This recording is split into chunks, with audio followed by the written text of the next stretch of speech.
গত রবিবারে বাড়ি গেছি। তা আমাদের বারান্দা মানে ঘর বাইরে সদর দরজা দিয়ে ঢুকেই বারান্দায় জুতো রেখেই টিভির ঘর, সেখানে টিভির ঘর, খাওয়া দাওয়া হয়, বসে গল্প টল্প হয়, সোফা টোপা আছে। তার পাশেই একটা ঘর আছে, সেখানে আমরা গেলে জামা কাপড় ছাড়ি, তারপরে হচ্ছে এমনি গিয়ে বসি ওখানে। ঘরটা গরমের সময় বসতাম, খুব ঠান্ডা। গত বছর 3-4 মাস আগেও গেছি ঘরে, তখনও দেখি বারান্দায় ওই বাইরে ঘরটায় খাটটা ছিল। হঠাৎ দেখি মা খাটটা বিক্রি করে দিয়ে একটা ছোটোখাটো আলনা আর একটা আলমারি কিনেছে। যাওয়ার সঙ্গে সঙ্গে বন্ধুরা বুকটা কেমন ছ্যাক করে উঠলো। তা আমি বললাম, মা খাটটা বিক্রি করে দিলা? এখানে একটা আলাদা স্মৃতি ছিল আমাদের, এসে বসতাম, তারপরে কোনো কিছু মন খারাপ হলে সেইটা নিয়ে আমরা একটু আলোচনা করতাম এখানে। বলে কী করব বল, আমার খুব একটা শখের আলমারি ছিল, কেনার ইচ্ছা ছিল, তো সেই আলমারিটা কিনতে পারছিলাম না, হাতে খুব শর্ট ছিল, হাত টানাটানি ছিল। তাই ওই খাটটা বিক্রি করে দিয়ে টাকাটা দিয়ে এইটা কিনেছি। প্রথমটা মনটা একটু, চোখটা ভিজলো, মনটা খারাপও হলো, যে বলেন না চোখের জলের সঙ্গে মন খারাপের একটা লিঙ্ক।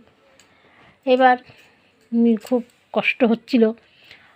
তারপরে কিছুক্ষণ সামলিয়ে নিয়েছি। কী করলাম, আমি যাই মা বৌদির বাড়ি যাই, ক্যালেন্ডারটাও দিয়ে আসি, বৌদির বাড়ি থেকেও ঘুরে আসি। কিছুক্ষণ সময় ওই বৌদির বাড়ি গেলাম। বৌদির বাড়িতে গিয়ে একটু বৌদির সঙ্গে কথাবার্তা বললাম, দিয়ে তারপর একটু মনটা একটু হালকা হলো। আবার আজকে যখন আসছি তখন দেখছি আবার একটু চোখের জল ভিজলো। এবার কিছু তো করার নেই, বিক্রি যখন মা করে দিয়েছে। সবই স্মৃতিগুলো সব কেমন যেন উল্টে পাল্টে গিয়ে একটা বাতিল ইয়েতে চলে যাচ্ছে। সবই যেন, সব জিনিসগুলোই যেন কেমন যেন হারিয়ে যাচ্ছে জীবন থেকে বন্ধুরা। তারপরে বৌদির বাড়ি গেলাম। বৌদি বলছিল, আজকে বল তোরা এখন আসতে পারিস না? আগে আমরা ছোটোবেলায় কত দিনগুলো ভালো ছিল, সেই আমরা পুতুলের বিয়ে দিতাম, মিছিমিছি নেমন্তন্ন খেতাম, ওর বাড়িতে নেমন্তন্ন করতাম, একটা জুতোর বাক্স দিয়ে আমরা ঘর বানাতাম, সেখানে পুতুলগুলো থাকবে। তারপরে আমরা নানা রকমের জিনিস নিয়ে রাতের ওপরে, শীতের বেলার ওপরে গিয়ে সেই ইয়ে খেতাম, আঁখ ছাড়াতাম, আর কমলা লেবু খেতাম, মনে আছে সানি? যে হ্যাঁ বৌদি, মনে আবার থাকবে না, কিন্তু কেমন করে দিনগুলো, আগের দিনগুলোই ভালো ছিল বল। এইখন দিনগুলো কীরম যেন হয়ে যাচ্ছে, আমরা নিজেরাও কীরম হয়ে যাচ্ছি, সব কিছু যেন কেমনভাবে পাল্টে যাচ্ছে। যে সত্যি বৌদি, সেই দিনগুলো যদি ফিরে পেতাম সত্যি খুব ভালো হতো। এখন আর ভালো লাগে না, সেই গিয়েই দেখো যাব, গিয়েই এখন আবার সেই খুন্তি নাড়ো, আবার সেই থাকো, কখন আসবে অপেক্ষা করো, করে খাও দাও, এই একটা যেমন নিজের মতন করে একটা কেমন হয়ে গেছে। আগের দিনগুলো কত সুন্দর, আমরা পিকনিক হ্যাঁ, পর আর একটা কথা বললো, আমরা সেই পিকনিক করতাম, ডিমের ঝোল, ভাত, খিচুড়ি, কী সুন্দর দিন ছিল। সেই দিনগুলো যে কবে আসবে, এই নানা রকমের কথা ভাবতে ভাবতে ভাবতে ভাবতে মনের মধ্যে একটা অন্যরকম একটা জিনিস খুব ফুটে উঠল। তারপরে সব কিছুই একটা স্মৃতি। গেলেই আমরা কত সুন্দর করে আমরা বসতাম এক জায়গায়, বসে আমরা সেই মুড়ি চানাচুর, মা মাখতে বলতো, মাখ। এবার মুড়ি চানাচুর, গাজর দিয়ে মুড়ি মাখা, তারপরে মাংস মানেই আমি রান্না করব, একটা ব্যাপার ছিল। তা কালকে মা তুলেও ছিল। এবার কালকে আমার গতকাল আমার এমন শরীর খারাপ গেল, মানে বিছানা থেকেই উঠতে পারছিলাম না। এইবারে জিনিসটা আমার এত মানে মনের মধ্যে ইয়ে হয়েছে, খুবই কালকে শরীরটা খারাপ গেছে বন্ধুরা।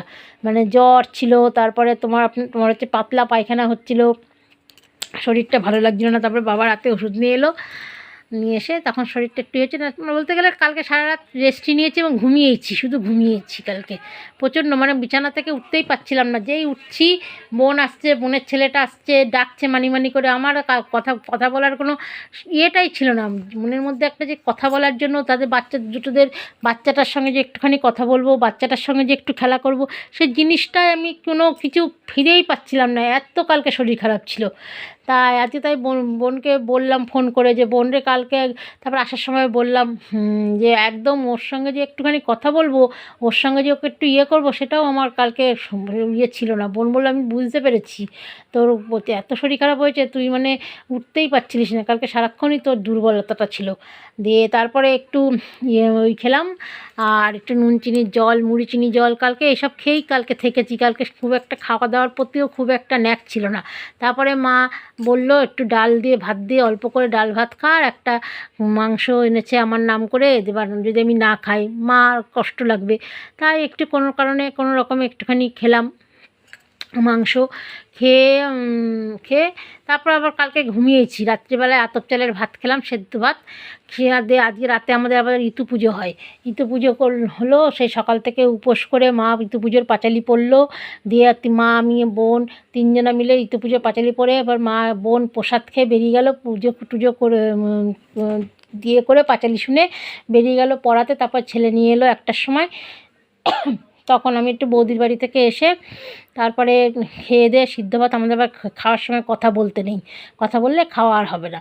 দিয়ে খাওয়া দাওয়া হয়ে গেল, সেই লাস্টে দুধ দিয়ে ভাত দিয়ে পাটালি গুড় দিয়ে নতুন গুড়ের গন্ধ, আহা কী সুন্দর দিন সে দিন। আর সত্যি এখন সেরকম সত্যি কথা বলতে বন্ধুরা সেই গন্ধ নেই পাটালির, মানে একটা যে দুধে মাখতে মাখতে একটা পাটালির গন্ধ বেরোয়, সেই গন্ধ সত্যি কথা নেই। সব স্মৃতিগুলোই কেমন যেন হারিয়ে যাচ্ছে জীবন থেকে। আর খেয়ে দিয়ে তারপরে বাড়িতে এসেছি, যেন কালকে আবার একাদশী গেছে, আমার ভাসুরের একাদশী গেলে কোনো কিছু খায় না, ভাত টাত খায় না। তো আবার আমি আসছি, আমার বর নিয়ে আসছে গাড়ি করে, আমি আবার আসছি, তখন দেখি ভাসুর গেল 4:30। আমি তো একটু প্রাণ ফিরে পেলাম যে সারাদিন বাড়ি ছিলেন না, এখন গেল। দিয়ে এখন রান্না করলাম ডাল, বাঁধাকপির তরকারি, তারপর আরেকটা তরকারি করলাম, বেগুন ভাজা করে বর দিতে গেল। এবার আসবো আমি রাত্রিবেলায়। মা আমাকে সাবু পাঠিয়ে দিয়েছে, সাবু দিয়ে কলা দিয়ে, আর একটু আমার খুব ভালো লাগে কৃষ্ণনগরের কাঁচাগোল্লা, নলেন গুড়ের কাঁচাগোল্লাটা। সেই কাঁচাগোল্লাটা আগে যেরকম কাঁচাগোল্লার গন্ধতে একটা গন্ধেই মানে মন টানতো, সেই গন্ধটা সত্যি কাঁচাগোল্লার মধ্যে পাই না আমি, মানে যেটা নলেন গুড়ের গন্ধ, সেই গন্ধটা আমি পাচ্ছিলাম না কাঁচাগোল্লার থেকে। তো এবার একটুখানি খেয়ে দেখলাম, একটু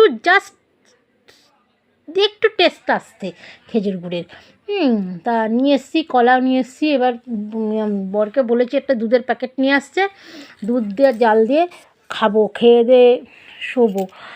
তাই জন্য ভাবছি যে কত স্মৃতি মনের মধ্যে। কৃষ্ণনগর গেলেই তারপরে স্কুলটা দেখি যেই অমনি সঙ্গে সঙ্গে আমাদের সেই কমলা রঙের ড্রেস আর সাদা রঙের জামা, সেই ফ্রক পরে সব স্কুল থেকে বেরোচ্ছে, সেইগুলো দেখছি।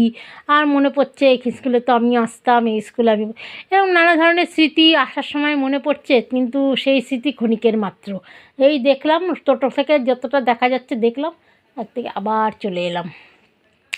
তাই বন্ধুরা বলছি, স্মৃতিগুলো কিভাবে হারিয়ে যায় মন থেকে পারি না, তবুও আমাদের কন্ট্রোল করে থাকতে হয় স্মৃতিগুলো নিয়ে। কিন্তু ছোটোবেলার স্মৃতি আর বড়োবেলার স্মৃতি সত্যি খুবই মানে যন্ত্রণাদায়ক।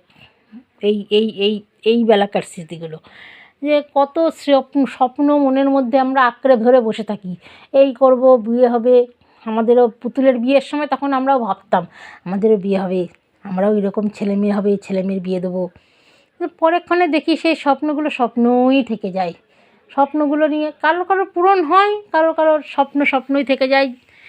এবার এটাই হয়, সেই তো করার নেই, সবই ভগবানের দান, ভগবান যা বুঝবে তাই হবে। সেগুলো আমাদের ধরে বেঁচে থাকতে হবে, এটাই হচ্ছে আমাদের লড়াই। নারীদের তো মানুষ তো, ভগবান তো নারীকে বা মেয়েদেরকে এইভাবেই তৈরি করে পাঠায় যে তোমরা লড়াই করে জিততে শেখো। তাই আমার সেইভাবে আমাদের হচ্ছেও সেভাবে লড়াই করে জিততে হচ্ছেও, ভগবান সেভাবেই পাঠিয়েছে। এবং ছোটোবেলা থেকে জীবনটা আমার লড়াইয়ের জীবনই। আর এটা জিনিস শেয়ার করলাম, মনটার মধ্যে খুব অনেক কিছু জিনিস বাসা বেঁধেছিল, সেই স্মৃতি নিয়ে আপনাদের সামনে আলোচনা করলাম। যদি বন্ধুরা এই আলোচনাগুলো আপনাদের ভালো লেগে থাকে, প্লিজ একটু কমেন্টে জানাবেন। ধন্যবাদ।